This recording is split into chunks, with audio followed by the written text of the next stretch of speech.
Dans de nombreuses communautés au Bénin, les normes sociales et les considérations sociologiques enferment les filles dans un rôle de futures mères de famille. Elles sont marginalisées, parfois privées de leurs droits, et pour lutter contre cette discrimination et promouvoir l'émancipation des filles, plan international, l'Agence française de développement FD et la FIFA ont financé le programme Championne. Son objectif principal est de promouvoir le leadership des filles et l'égalité des genres dans un environnement protecteur grâce à la pratique du sport. Tout le monde se met d'accord que la pratique du sport par les filles reste embryonnaire dans notre pays au vu de sa culture et de ses pratiques sociales. Le secteur est confronté aux problèmes de sous-financement, aux problèmes d'infrastructure et au personnel d'encadrement.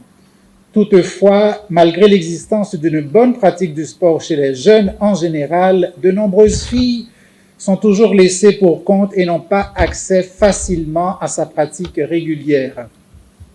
Pour renverser cette tendance, le projet Championne, mis en œuvre sur financement de la FD, de la FIFA avec le précieux concours de Plan France et de Plan Belgique, se fonde sur une approche communautaire qui impose un processus participatif et inclusif des différentes parties prenantes à toutes les étapes de sa mise en œuvre.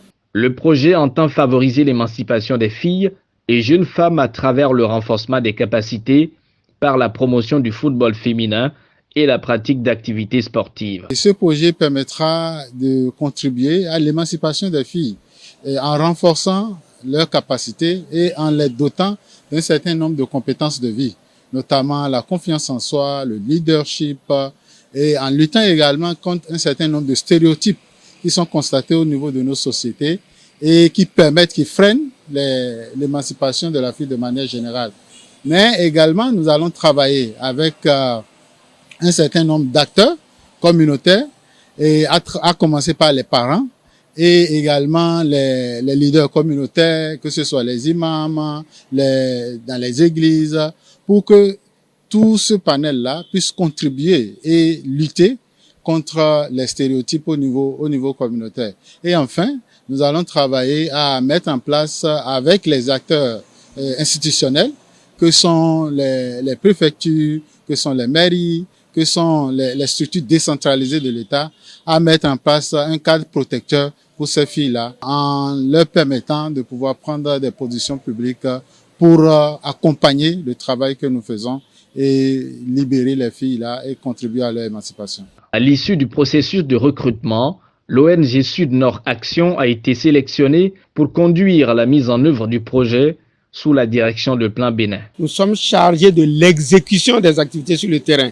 Cela veut dire que c'est nous qui sommes responsables de l'atteinte des résultats sur le terrain.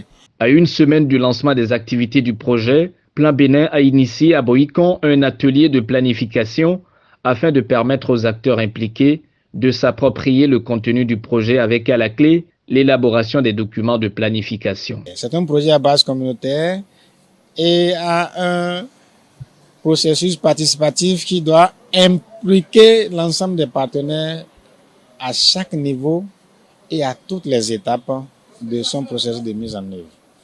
Et pour que la personne puisse mieux accomplir sa mission, il faut clarifier ses rôles et responsabilités. Il faut lui donner le contenu de son cahier de charge et également planifier dans le temps tout ce qu'il va faire de façon à ce que de temps à autre, les suivis se fassent et que ce que chacun puisse faire dans un délai, dans un temps, dans le temps et dans l'espace, puisse être vérifiable à travers des documents. Mais il y a un travail préalable qui va se faire, qu'il faut que chacun soit d'accord avec ce qui est fait. C'est une ONG locale qui va mettre en œuvre le projet. Il est important qu'il y ait les cas de performance, que l'ONG puisse connaître sur quelle base elle va travailler avec le Plan International Bénin dans le cadre de ce projet, et quelle soit la périodicité, par exemple, de nos visites de terrain, quelle soit la périodicité de certaines activités, quels sont même le contenu des activités.